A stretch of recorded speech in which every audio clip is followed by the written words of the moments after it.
दुम दुर्गाय नमः। आप सभी भक्तों पर माँ दुर्गा की कृपा सदा सर्वदा बनी रहे। आप सभी को आषाढ़ गुप्त नवरात्रि की बहुत बहुत हार्दिक शुभकामनाएं। माँ भगवती आप सभी की मनोकामना पूर्ण करें। आज से आप हमारे चैनल पर श्री दुर्गा सप्तशती के सभी पाठ श्रवण करेंगे।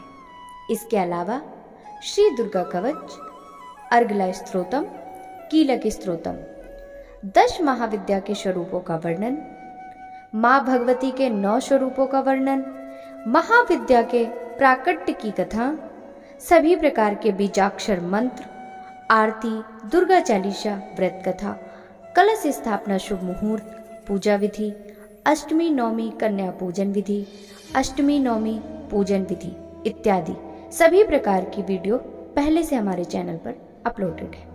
आप उन्हें जरूर देखें। गुप्त नवरात्रि से जुड़ी हर छोटी बड़ी अपडेट के लिए यदि आपने अभी तक चैनल को सब्सक्राइब नहीं किया है तो जरूर ही कर लें। साथ ही बेल आइकन भी प्रेस कर लें, जिससे आने वाली हर नए वीडियो की नोटिफिकेशन आपको तुरंत ही मिल जाए। श्री दुर्गा सप्तशती चौथा अध्याय, इंद्रादि देवताओं द्वारा देवी की स्तुति। महर्षि मेधा बोले, देवी ने जब पराक्रमी दुरात्मा महिषासुर को मार गिराया और असुरों की सेना को नष्ट कर दिया, तब इंद्रादि समस्त देवता अपने कंधे तथा गर्दन को झुकाकर भगवती की स्तुति करने लगे। जिस देवी ने अपनी शक्तियों से यह जगत व्याप्त किया है और जो समस्त देवताओं तथा महर्षियों की पूजनीय है, उन देवी जगदम्बा को हम भक्ति पूर्वक नमस्कार करते हैं। वे हम सबका कल्याण करें, जिनके अतुल प्रभाव और बल का वर्णन भगवान विष्णु, शंकर और ब्रह्मा जी भी नहीं कर सके। वे चंडिका देवी इस संपूर्ण जगत का पालन करें और अशुभ भय का नाश करें। पूर्णात्माओं के घरों में तुम स्वयं लक्ष्मी रूप हो, पापियों के यहाँ दरिद्रता रूप, शुद्ध अंतःकरण वाले पुरुषों के हृदय में बुद्धि रूप, सत्पुरुषों में श्रद्धा रूप और सत्कुल में उत्पन्न पुरुषों में तुम लज्जा रूप होकर उनके घरों में निवास करती हो।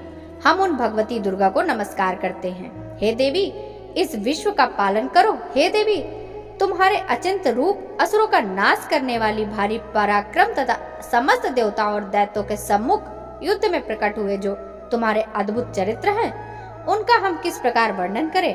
हे देवी, तुम संपूर्ण जगत की उत्पत्ति का कारण हो। सत्व, रज और तम तीनों गुण होते हुए भी आप में दोषों का अभाव है। हे देवी, भगवान विष्णु, शंकर आदि किसी देवता ने तुम्हारा पार नहीं पाया।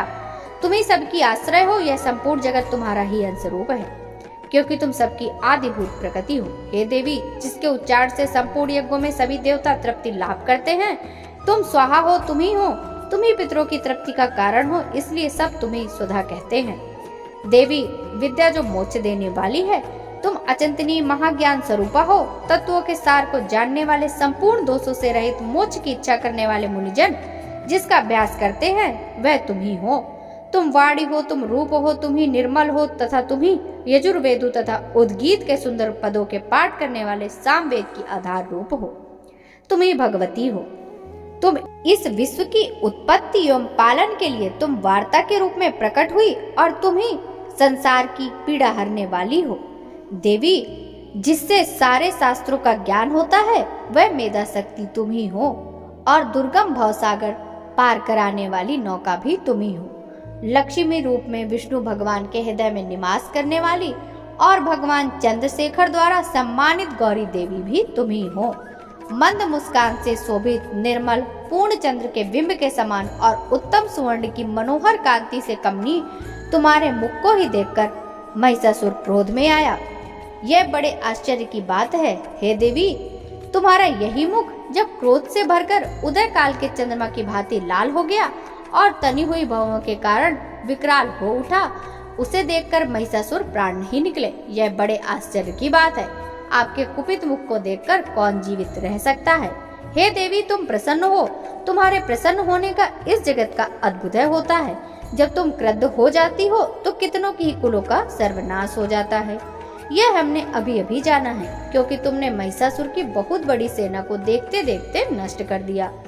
हे देवी, सदा अभ्युदय देने वाली, तुम जिस पर प्रसन्न हो जाती हो वे ही देश में सम्मानित होते हैं। उनके धन यश की वृद्धि होती है उनका धर्म कभी शिथिल नहीं होता और उनके यहाँ हष्ट पुष्ट पुत्र पुत्रियां और नौकर होते हैं। हे देवी, तुम्हारी कृपा से ही धर्मात्मा पुरुष प्रतिदिन श्रद्धा पूर्वक यज्ञ और धर्मानुकूलन आचरण करता है और उसके प्रभाव से स्वर्ग लोक पाता है, क्योंकि तुम तीनों लोकों में मनवांछित फल देने वाली हो। हे माँ दुर्गे, तुम स्मरण करने पर सभी जीवों के भय को हर लेती हो और स्थिर चित्त वालों के द्वारा चिंतन करने पर उन्हें अत्यंत मन का कार्य बुद्धि देती हो। हे दुख व दरिद्रता हरने वाली देवी, तुम्हारे सिवा दूसरा कौन है जिसका चित्र सदा दूसरों के उपकार में लगा रहता हो।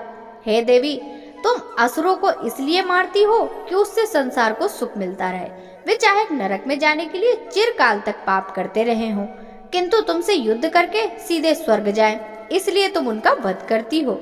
हे देवी, तुम दृष्टिपात मात्र से समस्त असुरों को भस्म क्यों नहीं कर देती, जिससे वे तुम्हारे शस्त्रों से मरकर स्वर्ग जाएं। इस प्रकार देवी, इन शस्त्रुओं के प्रति तुम्हारा विचार उत्तम है। हे देवी, तुम्हारे उग्र खड्ग की चमक और त्रिशूल की नोक की प्रभा से असुरों की आंखें फूट नहीं गईं, क्योंकि वे रश्मियों से युक्त चंद्रमा के समान आनंद प्रदान करने वाले तुम्हारे सुंदर मुख को देख रहे थे। हे देवी, तुम्हारा सील बुरे व्यवहार को दूर करता है और तुम्हारा रूप भी ऐसा है जो न तो कभी चिंतन में आ सकता और न ही उसकी दूसरों से कभी तुलना ही हो सकती है। तुम्हारा बल व पराक्रम दैत्यों का नाश करने वाला है। इस तरह तुमने शत्रुओं पर भी दया ही प्रकट की है। हे देवी, तुम्हारे बल की किसके साथ तुलना हो सकती है, तथा शत्रुओं को भय देने वाला इतना सुंदर रूप भी तुम्हारे अलावा और किसका है। हृदय में कृपा और युद्ध में निष्ठुरता, ये दोनों बातें तीनों लोकों में केवल तुम्हें ही देखी गई हैं। हे माता, युद्ध भूमि में शत्रुओं को मारकर तुमने उन्हें स्वर्ग लोक में पहुंचाया है। इस तरह तीनों लोकों की तुमने रक्षा की है तथा उन समस्त असुरों जिनमें हमें भय था, उनको नष्ट करके तुमने हमारा भय नष्ट किया। तुम्हें हमारा नमस्कार है देवी। तुम सूल एवं खड्ग से तथा घंटे की ध्वनि और धनुष को घुमाकर पूर्व, पश्चिम, उत्तर तथा दक्षिण दिशा में हमारी रक्षा करो। तीनों लोकों में जो तुम्हारे सौम्य एवं भयंकर रूप हैं, उनसे हमारी इस पृथ्वी की रक्षा करो। हे अंबिके, आपके कर पल्लवों में जो खड्ग, सूल और गदा आदि अस्त्र सुशोभित हैं, उनसे हमारी रक्षा करो।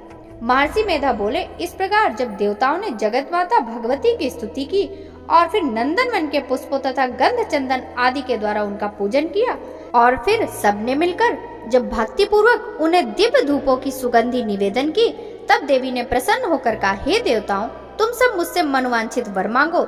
देवता बोले, हे भगवती, आपने हमारा समस्त कार्य सिद्ध कर दिया और अब कुछ भी मांगना शेष नहीं रहा, क्योंकि आपने हमारे शत्रु महिषासुर को मार डाला है।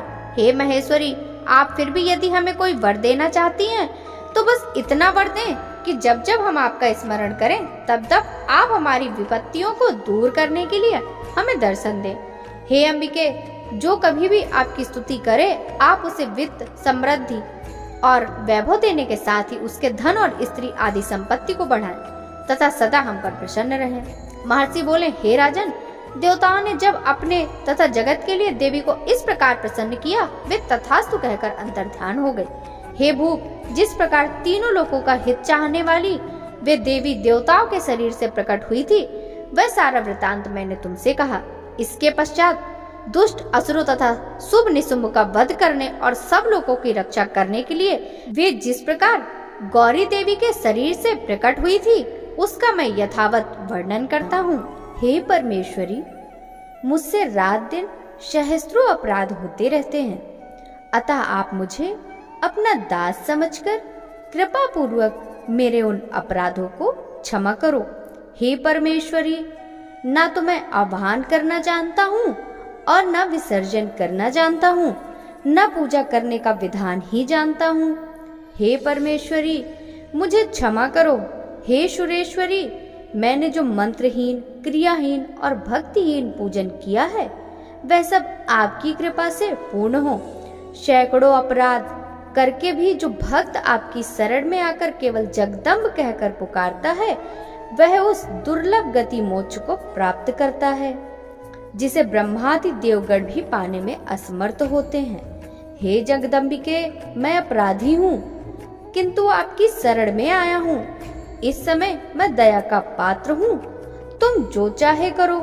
हे देवी, हे परमेश्वरी, अज्ञानवश या बुद्धि भ्रम होने के कारण भूल से जो कुछ भी मैंने कम या अधिक कर दिया हो वह सब क्षमा कर प्रसन्न हो। हे जगमाता कामेश्वरी, हे सच्चिदानंद स्वरूपिणी महेश्वरी, आप प्रेम पूर्वक मेरी यह पूजा स्वीकार करो और मुझ पर प्रसन्न हो। हे सुरेश्वरी, आप गोपनीय से भी गोपनीय वस्तु की रक्षा करने वाली हो।